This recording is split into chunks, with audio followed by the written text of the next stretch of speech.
Vamos a abrir nuestras Biblias al capítulo 4 de la segunda carta de Pablo a los hermanos de Corinto. Está defendiéndose a él mismo y defendiendo al Evangelio, porque habían aquellos que querían mezclarlo con las filosofías del momento, los griegos y romanos, y también volver a imponer la ley del Antiguo Testamento con la presencia de hermanos allí que se llamaban judaizantes. Querían volverlo al ritual y a la gloria de la ley de Moisés. No puedo entrar en tantas cosas que estaban por allí para el día de hoy, pero podemos empezar a leer a partir del versículo 7. Tenemos este tesoro en vasos de barro. Tenemos este tesoro en vasos de barro. ¿Qué quiere decir Pablo? Había mucha gente que se creían muy especiales y que creían que tenían mayores poderes que otros y reconocimientos que otros. Y usted conoce cómo es eso, cuando se presentan líderes en el mundo cristiano que hacen que uno piense que, oye, ellos son el papaupa evangélico. Y Pablo dice, no hay ningún papaupa evangélico. Todos somos vasos ¿de qué? De barro. Sacados del polvo de la tierra, si puedo llevarlo a un extremo, de la escoria de la vida. Porque no obstante el pedigrí suyo, social o intelectual o de obrero como fuese, todos hemos salido de un mundo de oscuridad espiritual a la luz gloriosa del Evangelio del Señor. Todos venimos de allí y es el Señor quien nos nivela y hace entender que todos somos hermanos y no hay preferencias de Dios con ninguna persona, sino que el Señor nos ha hecho por su obra en la cruz, hijos de Él, hermanos en Cristo, a quienes Él ha llamado y nos ha llenado y dado a todos la presencia de su Espíritu Santo, y poco a poco va forjando su voluntad y la dirección y su propósito en la vida de cada uno. Así que este vaso de barro que lleva en sí el conocimiento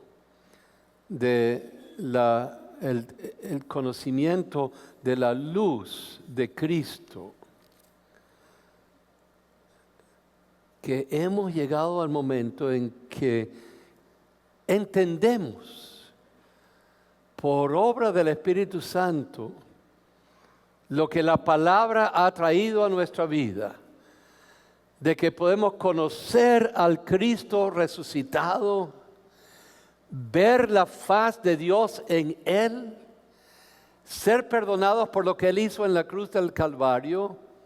No tienes que hacer penitencias, no tienes que ir a hacer tantos ayunos, no tienes que pagar de alguna razón o alguna forma por tu salvación, no tienes que flagelar tu cuerpo, no tienes que ser un santo primero, sino que Dios en su misericordia lo llamó a usted y le mostró su gracia y usted entendió. Si creo en el Señor Jesús y su obra redentora en la cruz del Calvario, en ese momento Dios me salva y me da su vida. Y lo entiendo, eso es la luz, entiendo por medio del conocimiento de la obra de Jesús en la cruz del Calvario, entiendo la gloria de Dios y veo y puedo decir, glorificado sea el Señor. Aleluya. Eso es increíble. No es que usted irradia como una luz, sino irradia la presencia del Señor y usted empieza a generar la vida de Dios a través de la vida suya y usted no es más que un vaso ¿de qué? De barro.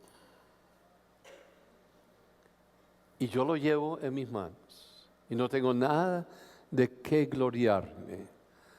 Y eso me hace a mí responsable para con todos los que yo conozco, de que ellos lleguen al mismo conocimiento del Evangelio, mismo conocimiento de la gloria de Dios. Inclinen su rostro 20 segundos. ¿Conoces a alguien que no conoce a Cristo?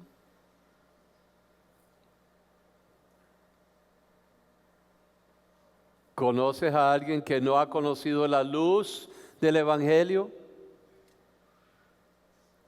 ¿Oras por él? ¿Piensas en ella?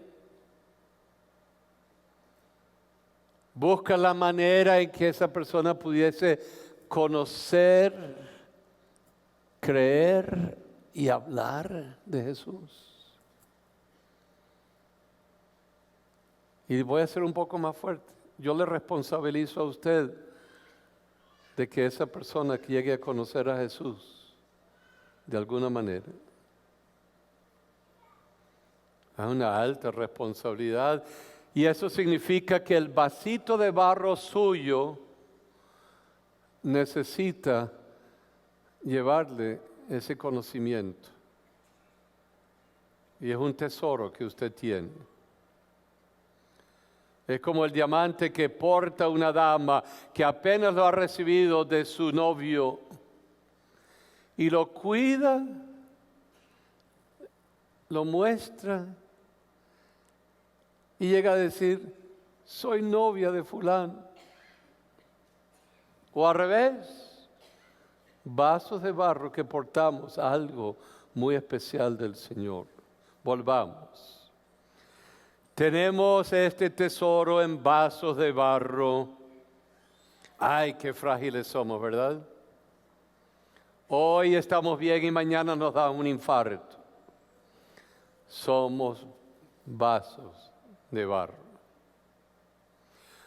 Mañana nos dan un título y creemos que ya hemos llegado a la gloria. Y de repente ya con el título, soy médico.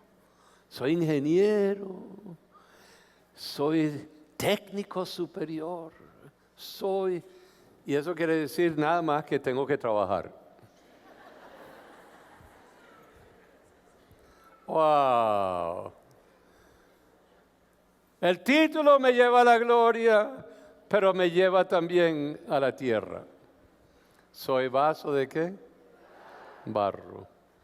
Y necesito caminar con ello. ¿Para que qué? ¿Para que qué? La excelencia del poder sea ¿qué? De Dios y no de nosotros. Para que nadie que está en el Evangelio se jacte de ser algo o alguien,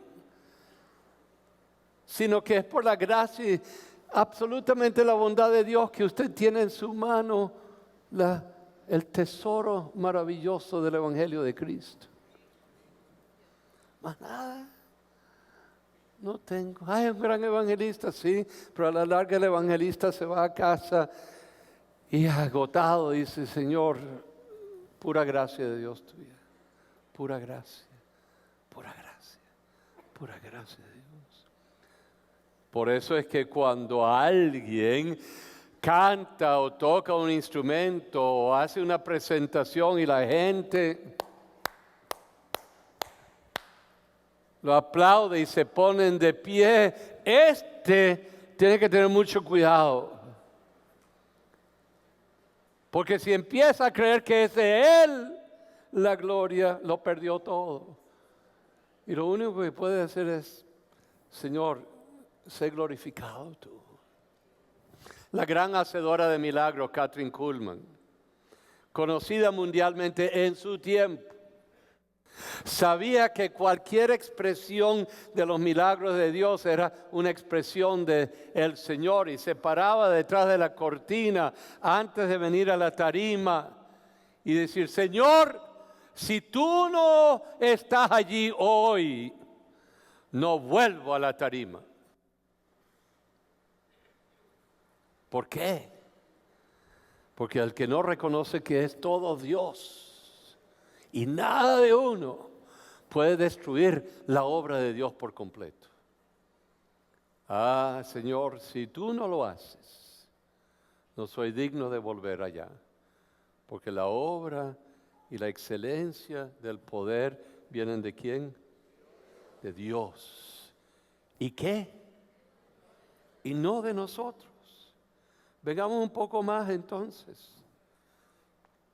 Nosotros, dice Pablo, ya yo tengo 10, 15 años predicando el Evangelio. Y aunque nosotros hoy en día, los papas se ponen el nombre de ¿qué? Juan, ¿qué? Juan Pablo primero, Juan Pablo segundo, Juan o Pablo o Pedro. Porque desde lejos uno dice, ¿quién fue el gran apóstol? Fue fulano. Pero cuando uno lee las Escrituras, uno ve que estos hombres padecieron terriblemente por el Evangelio. Sufrieron lo indecible por la causa del Evangelio. No eran sino gente menospreciada, burlada, apedreada, y eran llevados por la tierra como si muertos. De ellos se denigraba en todo momento, porque estaban dispuestos a predicar que un hombre en la cruz, muriendo allí, era el Salvador del mundo. Eso, cualquier persona pensante diría, ¿cómo es eso? Y no se hace realidad eso hasta que uno se humilla delante de Dios y uno empieza a permitir que el Espíritu Santo le muestre que sí, ese hombre en la cruz es el Cordero de Dios quien quita el pecado del mundo. Y lo empiezo a entender aquí, pero el Espíritu Santo me lo tiene que hacer realidad aquí hasta que yo pueda decir, gloria a Dios, gloria a Dios. Lo creo, lo sé, aleluya. Pablo está diciendo, ¿estamos qué? Atribulados, acosados. Nos acosaron, nos empujaron, nos caían encima, hacían de todo con nuestra vida, pero nunca nos ¿qué? Deshacíamos ni angustiábamos. Estábamos dispuestos a sufrir por el Evangelio. Segundo, decía que, ¿estamos qué? ¿Alguien ha estado en apuros alguna vez? ¿Saben lo que es estar en apuros? Claro que sí. No. ¿Cómo voy a pagar la cuenta? ¿Cómo voy a pagar lo que le debo al banco? ¿Cómo voy a pagar la tarjeta de crédito? ¿Cómo voy a pagar el alquiler? ¿Estoy en qué? En apuros. Y alguien me lo escribe, pastor, mañana me caen todos los proveedores encima, mañana, pastor, ¿qué hago? ¿Estoy en qué? Y el cristiano dice, estoy en apuros, ¿pero qué? No me voy a desesperar, porque de alguna forma yo sé que el Señor es fiel. Aleluya. Y Pablo.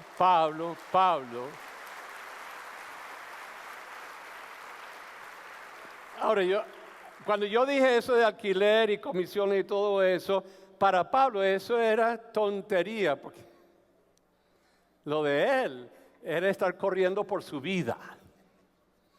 No saber qué iba a hacer. Lo tenían que bajar por una cesta para que corrieras y saliera de la ciudad para no morir. ¿Estaba en qué? Apuros. ¿Más no qué? Tengo esperanza. Dígalo, yo tengo esperanza. No soy tonto. Una cosa es, Señor, yo espero de ti, soy imprudente. Porque hay alguna gente bien imprudente y creen que simplemente va a haber una carta debajo de la manga que va a sacar. ¿Okay? Pero el Señor sabe cuando uno ha hecho todo lo posible confiando en el Señor y que el Señor es fiel y podemos vivir con esperanza. La tercera frase de allí era que perseguidos, ¿qué? Mas no desamparados o abandonados. Nos persiguen por la causa del Evangelio. ¿Alguna persona ha vivido aquí el ser perseguido por el Señor? ¿Uno? ¿Hay otro que ha sido perseguido por el Señor? ¿Le han perseguido? ¿Le han perseguido? Hay muchos. Denle gracias a ustedes. No han tenido que levantar la mano porque no les tocó la generación en que éramos perseguidos por el Señor. Nos apedreaban. Se burlaban de nosotros, nos llevaban a las cárceles, se orinaban sobre nosotros en las cárceles.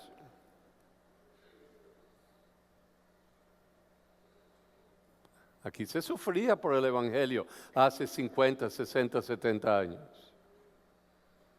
En Colombia se moría por el Evangelio. Les daban vidrio molido a tomar en las bebidas. Y las escuelas y los hospitales eran quemados.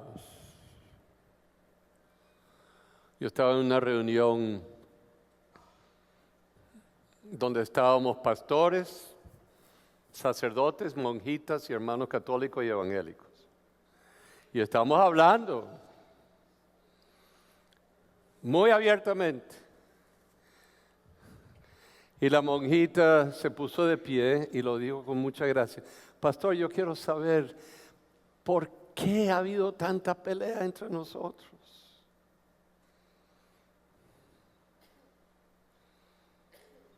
Yo dije, ¿digo la verdad o le paso por encimita? Y yo le dije, hermana, ¿sabe qué?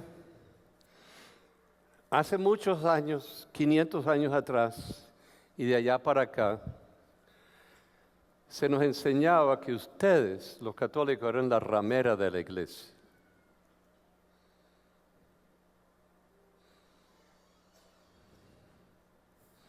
¿Se acuerdan de eso, algunos de ustedes? Claro. Y eso hizo que nosotros les rechazáramos a ustedes. Y a ustedes se les enseñó que nosotros éramos esto. Y pasaban las procesiones y nos zumbaban piedras, hermanita. Nos perseguíamos mutuamente. Si pasábamos frente a una iglesia evangélica, el católico tenía que cruzar al otro lado de la calle para ir enfrente de la iglesia, para volver a cruzar la acera. Pero la misionera les enseñaba inglés a todos ellos en su casa. Había mucha persecución. Se moría por la causa de Cristo. ¿Y saben qué ocurrió allí? Como esto es de lado y de lado, un monseñor del Ecuador se puso de pie y dijo, yo quiero decir algo aquí. Yo en nombre de la Iglesia Católica les pido perdón a mis hermanos evangélicos. ¡Wow! ¡Qué momento! Y nosotros también. Aleluya. Aleluya. Un momento esperanzador. Se me fue la palabra. Perseguidos, ¿pero qué? Porque el Señor nos lleva en apuros a ciertos momentos, para que en esos momentos nos aferremos a la bondad y a la esperanza y al amor de Cristo, que nos ayuda a enseñarnos y a perdonarnos mutuamente. Aleluya. ¿Por qué se quedan así como?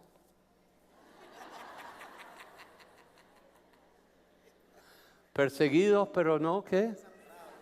Abandonados.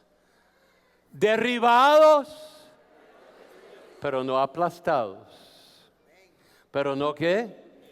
Hay momentos en la vida cristiana en que nos dan unos porrazos. No es caer aquí bajo el poder del Espíritu Santo. No, derribados, apedreados, golpeados, o nos mandan una palabra que nos vuelve locos y nos timbra todo por dentro. Y ¿cómo? ¿De dónde vino eso? Y pareciera que nos hubiesen sacado el aire. Uno lo que quiere irse al piso. Derribados, pero no ¿qué? ¿Por qué? ¿Por qué no destruidos? Porque el Señor está presente en nuestra vida. Porque el Señor nos levanta, porque el Señor nos da el poder de su Espíritu, porque el Señor no permite que los que le han conocido y le han amado se vuelvan a la destrucción, sino que se levanten victoriosos por medio de la victoria que nos da Cristo Jesús en nuestra fe en Él. Aleluya, aleluya, aleluya, aleluya. Léanlo conmigo. ¿Estamos qué? ¿Atribulados qué? En todo, mas no qué? Angustiados. En apuros, mas no desesperados. Perseguidos, mas no desamparados. Derribados, pero ¿qué? Si usted tiene a Cristo, usted se levantará. Si usted tiene a Cristo, hay esperanza para la vida suya. Si usted tiene a Cristo, usted no tiene que sentirse olvidado por el Señor, ni desamparado por el Señor, ni destruido, porque el Señor le dará la salida a la situación tan difícil en la cual usted está viviendo. Le dará la salida. Ahora tengo que leer rápidamente los próximos versículos. Llevando que el cuerpo siempre por todas partes de la muerte de Jesús, para que también la vida de Jesús se manifieste en nuestros cuerpos. Siga, porque nosotros que vivimos siempre estamos entregados a muerte por causa de Jesús, para que también la vida de Jesús se manifieste en nuestra carne mortal. Se lo voy a decir en una sola expresión, todo eso. En la vida de un cristiano, doy un ejemplo, una hermana cristiana, le mataron el hijo.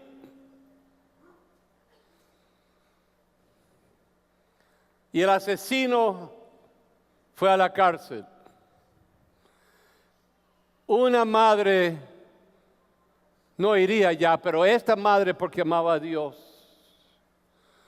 se iba todas las semanas a ver al asesino de su hijo, para llevarle comida, para llevarle palabra, para llevarle la vida de Dios, aunque cargaba en sí la muerte de su propio ser, porque había perdido parte de su vida. Cuando un hombre y una mujer da su vida por otro o por otra. Cuando uno tiene un llamado del Señor de ir a un lugar y uno diría, no, yo no puedo ir allá, pero el Espíritu Santo le dice, ve, porque aunque te sientas morir internamente, eso es lo que yo también he sufrido por la humanidad, ve y tú mostrarás mi vida a aquella persona que necesita mi vida. Y esa persona, al conocer mi vida, levantará sus manos y su corazón en agradecimiento a Dios, porque tú le trajiste la vida mía a Él, y la vida mía se irradiará en la vida tuya y todos alabarán y glorificarán al Señor. Aleluya, aleluya. Multiplique eso muchas veces. Yo estaba en un congreso en Manila, y sucedió algo increíble en ese congreso. Todavía no había caído la cortina de hierro, había una grieta, pero los cristianos no podían alabar al Señor con plena libertad, sino en los bosques de Siberia o escondidas. Pero se les consiguió un permiso, por fin, para que estos 40 ministros del Evangelio pudieran llegar a participar con sus hermanos del mundo libre en ese gran congreso. Y ustedes no saben lo que sentimos y vivimos cuando en la mitad del culto entraron estos 40 que se les había dado un permiso. Hermanos que habían sido fieles al Señor en la persecución y en el encierro en su país. Entró uno por uno para participar en el culto con nosotros. Para hablar de la vida de Dios que Dios le había dado a ellos allá y ahora nos estaban dando a nosotros la expresión de la bondad de Él. Y todos nos pusimos de pie a aplaudir y aplaudir y aplaudir y aplaudir y glorificar al Señor. Y entre ellos había un hermano chino que nos dio su testimonio. Por su fe se le había condenado a la cárcel por muchísimos años para pagar la condena de ser un cristiano que hablaba y predicaba a Cristo. Y nos dijo lo que tenía que hacer en la cárcel. Tenía que sacar en pala el estiércol humano y llevarlo a otro lugar donde lo botaba, día tras día, año tras año, hasta pagar su condena. Piénselo por un momento.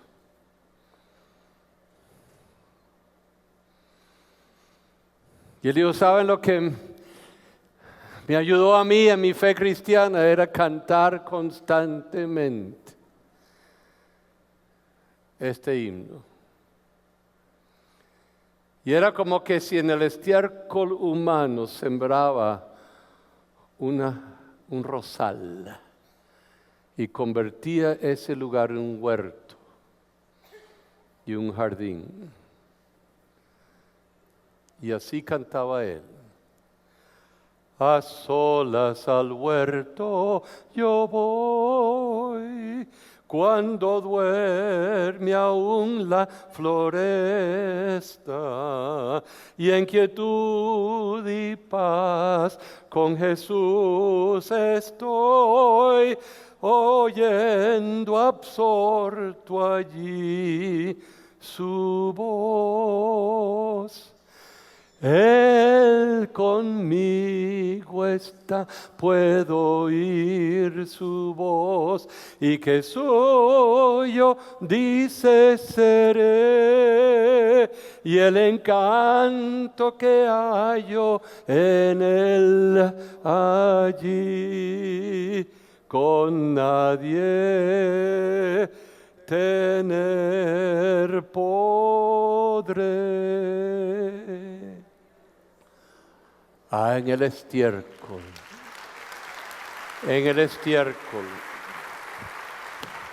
en la condena, en los momentos más difíciles de la vida, se levanta dentro de uno, en ese vaso de barro que es uno, el cántico de esperanza, de la presencia de Dios, de la voz del Espíritu, que nos ayuda a cantar y alabar y decirle al que está a nuestro lado, como Watchman Nee, el gran predicador del Evangelio, quien pasó años y murió en las cárceles y escribía sus libros, le cortaron la lengua, le cortaron los oídos, no podía hablar ni ver, pero aprendió a predicar el Evangelio con el tum tum de la pared, pam, pam. Y les habló de Cristo al que estaba en la celda allí. Porque el Evangelio de Cristo es poder para salvación. Aleluya, aleluya, aleluya, aleluya. Cuando llega el momento en que tenemos que entender que vivir en Cristo tiene sus bondades y el vivir en Cristo tiene sus dificultades. Los momentos de alegría y los momentos en que se sobrellevan cargas indecibles. En este momento usted está bien y mañana usted dice, Señor, ¿por qué está sucediendo esto? Y la respuesta del alma es, para que me alabes y me conozcas en estos momentos, igual que en los momentos gloriosos en que puedas alabarme con plena libertad. Incline su rostro.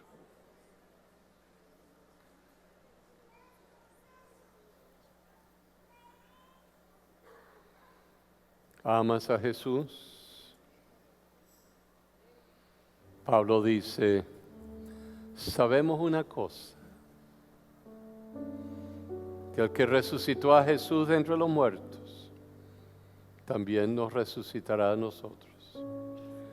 Así que no obstante lo difícil del momento actual, el hombre y la mujer de Dios sabe que vivirá eternamente con Dios y le alabará para siempre, le bendecirá a Él para siempre, junto con todos aquellos que le han conocido. Y le daremos gracias y glorias, y la gloria de Él se desbordará en aquellos que le creen, que hablan y que saben y que viven la vida de Cristo.